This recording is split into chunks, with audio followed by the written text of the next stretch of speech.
Ce sont des enfants, des jeunes qui vivent avec un proche handicapé ou malade. Ils vivent au sein d'une famille pas tout à fait comme les autres et se construisent en aidant, même un peu. Ils s'adaptent au manque de disponibilité, à la complexité du quotidien. On leur demande de comprendre, d'assumer des choses qui parfois les dépassent. Ils doivent se faire petits et grandir avec tout ça. Je suis Suzanne Arlabos, musicothérapeute, maman et aidante familiale. Avec la Pause Brindille, le réseau des jeunes aidants, nous voulons faire porter la voix de ces jeunes qui vivent bien cachés dans ces familles organisées autour du handicap ou de la maladie de l'un d'entre eux. Nous sommes convaincus que leur regard sur le monde peut faire grandir la société. Parce que leur voix mérite d'être entendue, merci de les faire tourner et de nous arroser d'étoiles sur toutes les plateformes d'écoute. Je m'appelle Cyrine, j'ai 9 ans. Je m'appelle Sarah, j'ai 11 ans. Je m'appelle Inès, j'ai 13 ans. Dans ma famille, c'est mon petit frère qui est en situation de handicap. Il a la maladie il a l'handicap de l'autisme sévère. Ça lui arrive de faire des cris, comme ça peut lui arriver de rester sourire. Il est comme les autres, juste qu'il a un peu des choses différentes. C'est un nom qui parle pas, mais en fait, nous on comprend.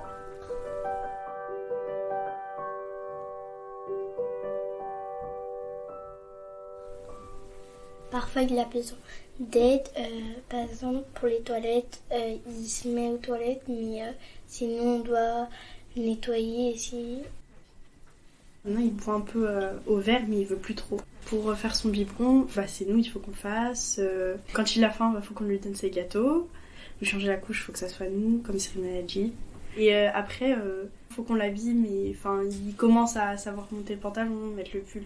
Il connaît les gestes, mais il faut quand même que ce soit nous, on lui montre. Après, quand mes sœurs elles ont dit qu'ils faisaient des crises, nous ça va parce qu'il y a des enfants qui, par exemple, ils se tapent la tête ou des trucs comme ça. Et nous, Gébril, en gros, il fait de la comédie, genre vraiment.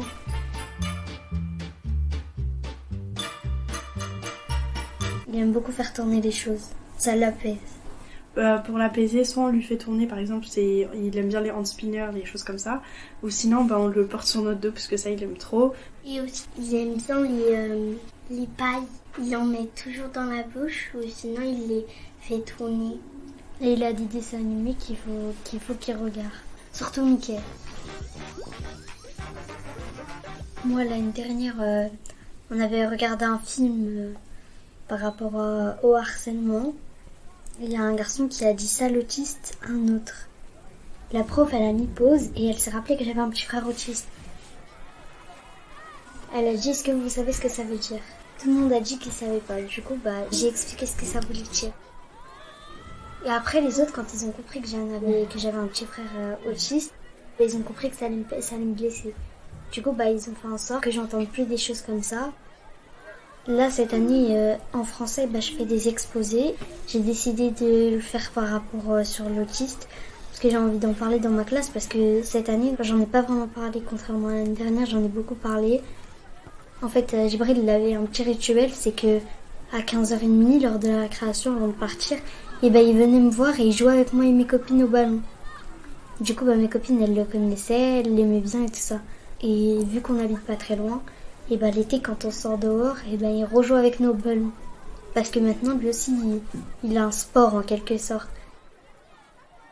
Moi, j'ai quelqu'un dans ma classe qui est un peu, pas autiste, mais qui a besoin d'aide. Du coup, moi, j'aime bien l'aider parce que c'est un peu comme Djibril, mon frère, que je l'aidais et que du coup, j'apprends plus de choses que certains.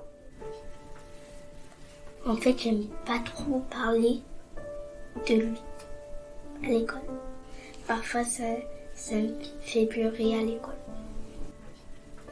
Tous les garçons de ma classe, en fait, ils savent pas que j'ai un frère autiste. Et par exemple, un jour, il a dit à quelqu'un qu'il était autiste. Et du coup, moi, ça m'a contrariée parce que si lui, il serait à sa place, il l'aurait trouvé méchant. En fait, c'est injuste de traiter quelqu'un comme ça parce que il y en a plein de gens, ils ont eu cette vie. En plus, si on traite les gens comme ça, c'est pas poli. Et en plus, que moi j'ai un frère, il est autiste, mais il est gentil, il est tout.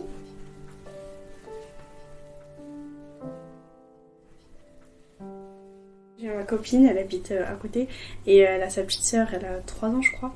Elle est autiste elle aussi. En fait, je suis à l'aise avec elle parce que je sais qu'elle me comprend et moi je la comprends quand elle me parle de ses situations avec sa sœur ou que moi je lui parle de mes situations avec mon frère. Ça m'est déjà arrivé d'inviter une de mes copines pour faire nos devoirs.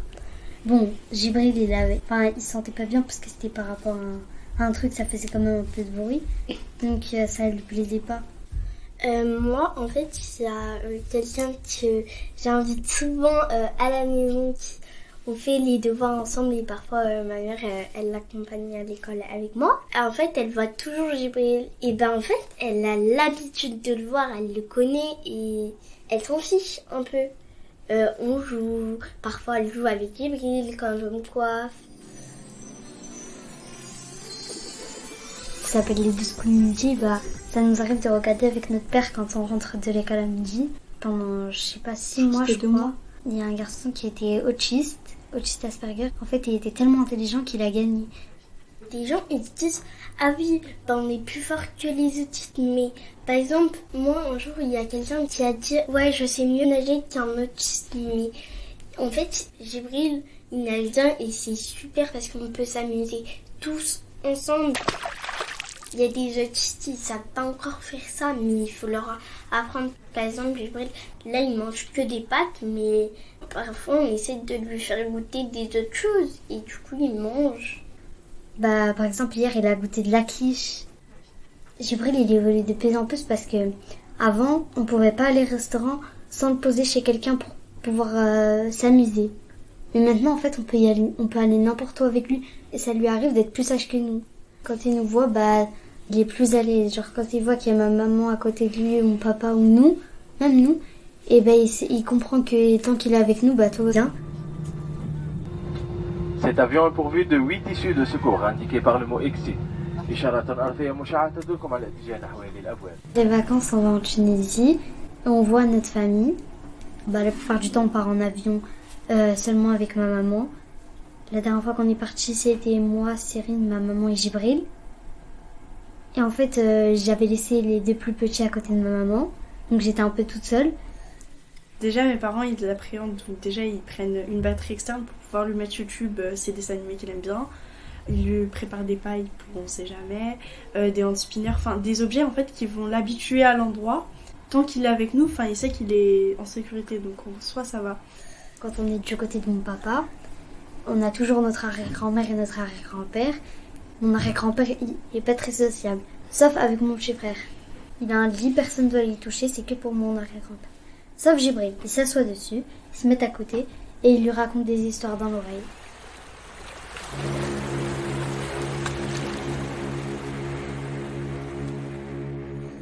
En fait, là, le bateau cette année, on sait pas vraiment comment ça va se passer, mais on va tous faire en sorte que ça se passe bien. Parce que même quand on part en voyage, on lui montre les valises, on lui montre qu'on va partir aller voir des personnes et tout ça. Pour l'aider à comprendre, on lui montre à chaque fois qu'est-ce qu'on peut faire. Quand on est au Bled, en Tunisie, mes cousines, ils avaient retrouvé un chat dehors. Du coup, ils l'ont pris. On devait l'aider à le caresser parce qu'autrement, le chat, il allait le mordre. Nous, le chat, il voulait pas nous approcher, il avait peur de nous.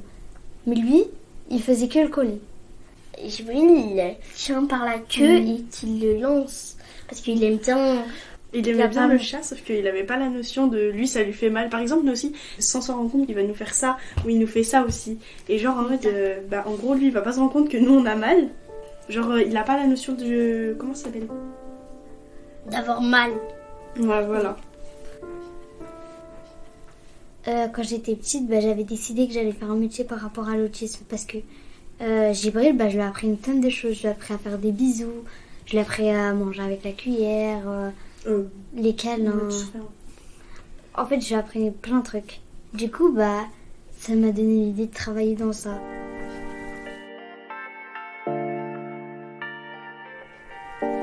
On est une famille comme les autres parce que même si j'ai un frère handicapé, bah c'est un humain comme tous les autres. Et en fait, dans notre famille, on n'a pas vraiment de problème. Enfin, ils sont tous compréhensifs par rapport à jouer. Par exemple, ma grand-mère, elle a des rituels avec lui. Et ben, il faut pas qu'il s'efface. Faut que ça soit tout le temps comme ça. On peut rester comme ça, comme une famille normale en fait.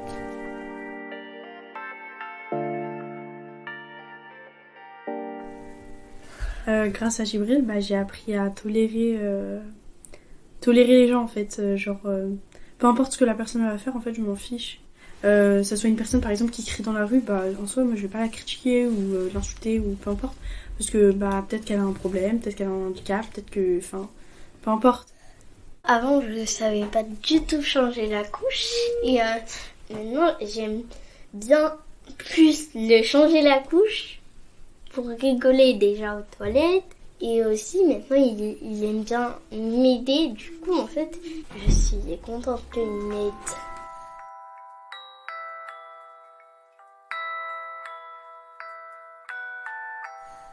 Je pense que les gens, ils montrent pas toujours leurs émotions par rapport à certaines choses.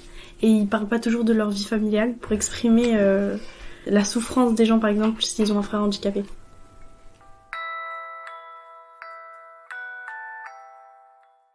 Bien caché, le podcast des jeunes aidants avec la pause brindille. Merci à Harmonie Mutuelle qui nous ont aidés à financer ce projet et à faire porter la voix de ces enfants fantastiques.